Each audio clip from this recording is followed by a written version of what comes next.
Morning students. आज हम 11th class का टॉपिक भूकंप और ज्वालामुखी जो कि चैप्टर नंबर 5 है एनसीईआरटी के अकॉर्डिंगली इसको हम तैयार करेंगे। भूकंप और ज्वालामुखी, इसमें हम केवल आज एक ही टॉपिक तैयार करेंगे और उसको हम कहते हैं भूकंप। सबसे पहले भूकंप होता क्या है, ये कोई भी टॉपिक तैयार करने से पहले हमें उसकी डेफिनेशन का पता होना चाहिए कि वो होती क्या है। भूकंप क्या है? भूकंप दो शब्दों से जैसे भू जमा कंप, पृथ्वी का कांप जाना भूकंप कहलाता है। दो प्रकार की एक्टिविटीज होती है, एक तो हमारी पृथ्वी के आंतरिक भाग में, ये हमारा धरातल है, धरातल, इसके आंतरिक भाग में जो प्रक्रियाएं होती हैं उनको कहते हैं अंतर्जनित प्रक्रियाएं। अंतर्जनित भी होती हैं, इंडोजेनेटिक फोर्सेस वो होते हैं जो कि पृथ्वी के अंदर उत्पन्न होते हैं, ऐसे बल होते हैं जो पृथ्वी के अंदर। लेकिन जो बाहर से बल होते हैं उसको कहते हैं बहिर्जनित बल। बहिर्जनित बल जो होते हैं उनको हम कहते हैं, जो बाहर से ताकतें हमारी पृथ्वी के ऊपर प्रभाव डालती हैं, जितने भी लैंड फॉर्म्स हैं उनके ऊपर प्रभाव डालते हैं, उसको कहते हैं बहिर्जनित प्रक्रियाएं। और जो ये भूकंप है ये पृथ्वी के अंदर से प्रभाव डालता है, इसलिए इसको कहते हैं अंतर्जनित बल। अंतर्जनित प्रक्रियाओं के नाम से भी इसको हमें जानते हैं। ठीक है, तो भूकंप जो है वो एक अंतर्जनित बल कहलाता है। भूकंप का मतलब होता है पृथ्वी का कांप जाना भूकंप कहलाता है। इसमें दो चीजें होती हैं, जहां पर भूकंप उत्पन्न होता है, ये हमारा धरातल है, धरातल से तकरीबन 100 किलोमीटर, औसतन जो है 33 किलोमीटर की एक मोटी परत पाई जाती है और जिसको हम प्लेट्स के नाम से जानते हैं। इसके नीचे जो होता है वो है मेंटल, जो कि लिक्विड फॉर्म में पाया जाता है। और ये तकरीबन 33 किलोमीटर वाला भाग होता है, औसतन 33 किलोमीटर। कहीं कहीं इसकी गहराई जो है, इसकी मोटाई जो है कहीं पर ज्यादा कहीं पर कम पाई जाती है, लेकिन औसतन जो है वो 33 किलोमीटर ही होता है। यहाँ पर भूकंप उत्पन्न होता है, जहां पर भूकंप उत्पन्न होगा इसके बीच में, उसको हम कहते हैं केंद्र। इसको हम कहेंगे केंद्रीय। धरातल से नीचे 5 किलोमीटर भी हो सकता है, 20 किलोमीटर भी हो सकता है, 25-30, ये अलग अलग डिपेंड करता है कि किस प्रकार का भूकंप उत्पन्न हो रहा है। इसको हम कहते हैं केंद्र, जहां पर भूकंप उत्पन्न होता है। और जहां पर भूकंप की किरणें या तरंगे सबसे पहले टकराती हैं, उस भाग को, उस पॉइंट को कहते हैं अधिकेंद्र। इसको कहेंगे हम अधिकेंद्र। ठीक है, ये है फोकस या सेंटर कहें इसको, ये एपिसेंटर, ये होता है एपिसेंटर। ठीक है, और ये फोकस या इसको कहेंगे सेंटर। तो ये दो चीजें होती हैं, केंद्र जहां पर भूकंप उत्पन्न होता है, जहां पर सबसे पहले तरंगे टकराती हैं उसको कहते हैं अधिकेंद्र। जैसे ये तीन भाग दे रखे हैं, ए, बी और सी। सबसे पहले जो बी है वहां पर भूकंप की तरंगे सबसे पहले टकराएंगे, इसको कहते हैं अधिकेंद्र। तो ये दो चीजें होती हैं हमारी, केंद्र और अधिकेंद्र जो है ये भूकंप से ही संबंधित होती है। ठीक है, तो पृथ्वी का कांप जाना किन्हीं कारणों से उसको हम भूकंप कहते हैं। इसके अलावा जो भूकंप है ये एक प्राकृतिक घटना है, इसका ना तो हम अनुमान लगा सकते हैं कितनी तीव्रता से आएगा, ना इसके बारे में हम जानकारी दे सकते हैं। भूकंप एक प्राकृतिक प्रक्रिया है। अब जो भूकंप है वो कितने प्रकार के होते हैं, अगर हम इसकी बात करें भूकंप के प्रकारों की, तो ये तकरीबन 6 प्रकार के भूकंप होते हैं जो कि एनसीईआरटी आपकी बुक में दिखाया गया है। सबसे पहला जो होता है उसको कहते हैं विवर्तनिक, विवर्तनिक भूकंप होता है। विवर्तनिक भूकंप जो होते हैं ये उत्पन्न होते हैं चट्टान के खिसकने से। जो चट्टान होती है उनके खिसकने से ये भूकंप उत्पन्न होते हैं, इसको कहते हैं विवर्तनिक भूकंप।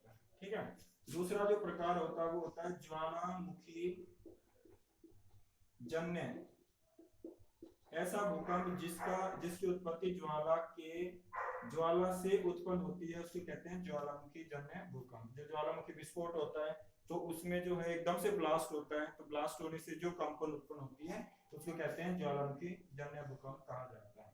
तीसरा जो प्रकार आ जाता है उसको कहते हैं नियात भूकंप। नियात भूकंप, कोई भी खनन है, खनन का कार्य किया जा रहा है, या कोई भी खादान वगैरह है या खनिज निकाले जाते हैं, और जमीन के नीचे गहराई में जो खनिज निकाले जाते हैं, कई बार ऊपर की जो छत होती है वो ढह जाती है, गिर जाती है, तो उससे जो भूकंप आते हैं उसको कहते हैं नियात भूकंप। तो जो खादान है, खादान की छत ढहने से जो भूकंप आते हैं उसको कहते हैं नियात भूकंप। उसके बाद जो होता है चौथा नंबर का, उसको कहते हैं विस्फोटक। विस्फोटक भूकंप क्या होते हैं? विस्फोटक भूकंप जो है ये होते हैं कोई भी विस्फोट होता है, जैसे रासायनिक कोई भी विस्फोट किया जाता है, एक्सप्लोज किया जाता है, कोई भी चीजें हैं, परमाणु परमाणु का विस्फोट किया, उस परमाणु के विस्फोट करने से जो कंपन पैदा होती है, उस कंपन से जो भूकंप उत्पन्न होता है उसको कहते हैं विस्फोटक भूकंप। पांचवें नंबर पे जो आ जाएगा वो है प्लेट। प्लेट विवर्तनिकी से जो भूकंप उत्पन्न होते हैं।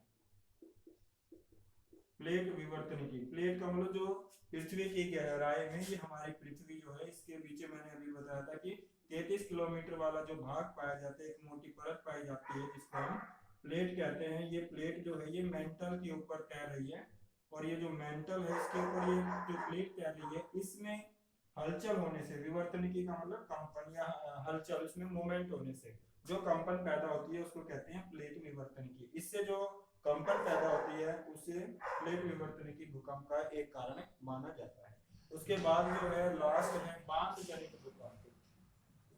बांध जनित, बांध जनित का मतलब होता है जो बांध से जुड़ी हुई जो भी भूकंप आते हैं, बांध जो है वो टूट जाते हैं, प्रेशर उसमें पानी उनमें ज्यादा आ जाता है, तो वो बांध जो है वो टूटने से जो भूकंप उत्पन्न होते हैं उसको कहते हैं बांध जनित भूकंप। ये तकरीबन 6 प्रकार के जो ये अलग अलग प्रकार के भूकंप होते हैं।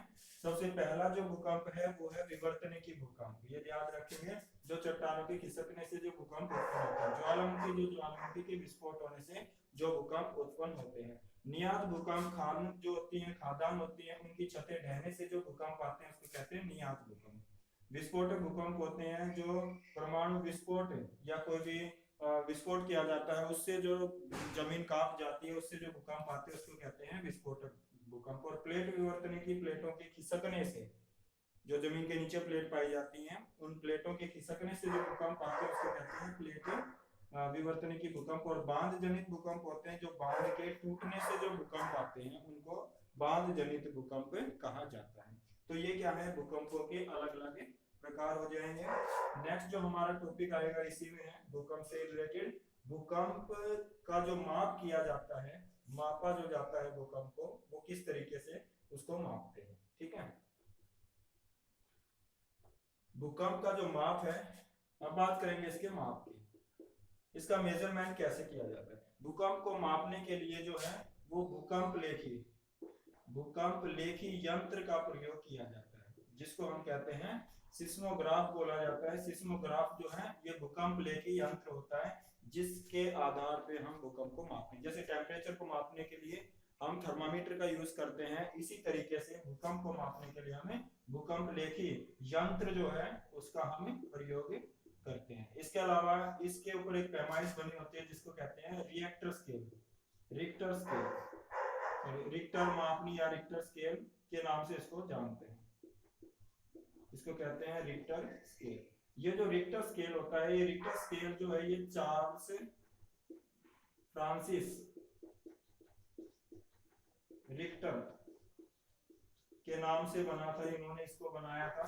तो ये जो रिक्टर मापनी है इसके ऊपर जो है इसको मेजर किया जाता है। ये जो है तकरीबन 1935 ईस्वी में जो रिएक्टर मापनी है उसको इजाद किया गया था, उसको खोजा गया था। इसके ऊपर जो पैमाइश बनी हुई है, जो इसका गहनता को मापने के लिए, भूकंप की गहनता को मापने के लिए इसका प्रयोग किया जाता है। इसकी जो गहनता होती है वो तकरीबन 1 से लेके और लास्ट में 12 तक इसकी जो पैमाइश होती है, इसकी जो गहनता है उसको मेजर किया जाता है। और ये सारा का सारा किस पे, रिएक्टर्स मापनी के आधार पर इसको मेजर किया जाता है, और जिस इंस्ट्रूमेंट से मापा जाता है उसको कहते हैं भूकंप लेखी यंत्र। ठीक है, तो ये जो है भूकंप के मापन से रिलेटेड हमारा टॉपिक रहेगा। उसके बाद जो है भूकंप का जो प्रभाव है, लास्ट रहेगा हमारा भूकंप का प्रभाव। तो भूकंप जो होते हैं इसका प्रभाव क्या है, प्रभाव इसका मेनली क्या प्रभाव होता है। सबसे पहला प्रभाव ये है कि इससे जन और धन की अपार हानि होती है। ठीक है, जितना भी जन धन होता है, जन मतलब मनुष्य, धन मतलब संपत्ति, इसका ज्यादातर नुकसान होता है। 26 जनवरी 2001 को भुज के अंदर जो भूकंप आया था उसकी तीव्रता 7.9 रिक्टर स्केल के ऊपर 7.9 उसकी तीव्रता मापी गई थी, जो कि भुज जो है ये कहां पर है, ये है गुजरात के अंदर। गुजरात का जो भुज वाला क्षेत्र है वहां पर 7.9 तीव्रता वाला भूकंप आया था 26 जनवरी 2001 को, जिससे ज्यादा जन और धन की अपार हानि जो है वो हुई थी। दूसरा जो रहेगा, ये नदी जो मार्ग होते हैं, भूकंप आने से नदी मार्ग जो है वो बदल जाते हैं, नदी मार्ग में परिवर्तन आना शुरू हो जाता है, जो कि कारण बनता है बाढ़ का। ये जो 1950 में असम के अंदर, असम जो है, असम भारत का एक पूर्वोत्तर भाग का एक राज्य है, वहां पर 1950 में भूकंप आया था। भूकंप की वजह से बाढ़ की स्थिति उत्पन्न हो गई थी। जो नदी है वहां पे, उस नदी ने अपना मार्ग बदल लिया था, जिसकी वजह से भूकंप आया था। तीसरा जो कारण रहेगा वो है सुनामी।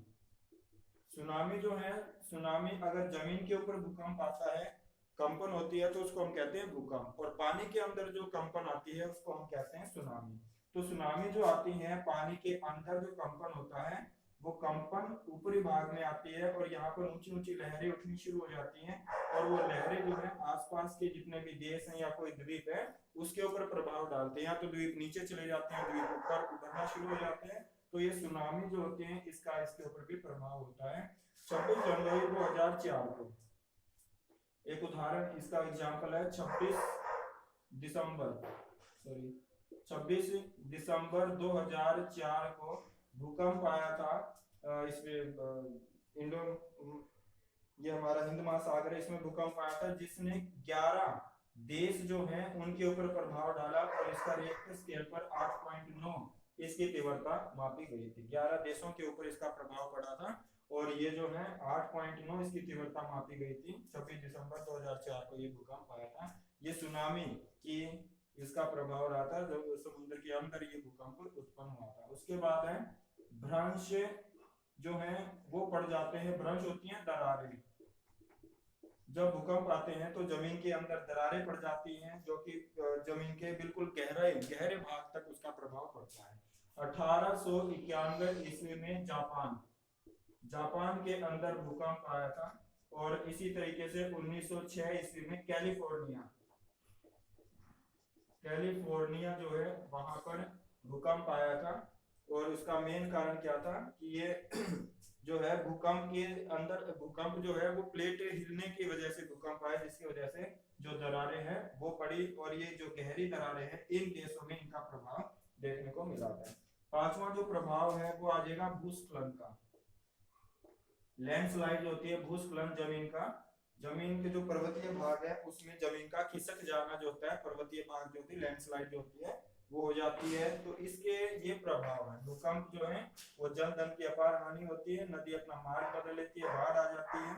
सुनामी जमीन के समुद्र के अंदर जो भूकंप आते हैं उससे 11 देशों को प्रभाव पड़ा था, और भ्रंश या दरारें उत्पन्न हो जाती हैं, जो कि जापान और कैलिफोर्निया में, और लास्ट है भूस्खलन।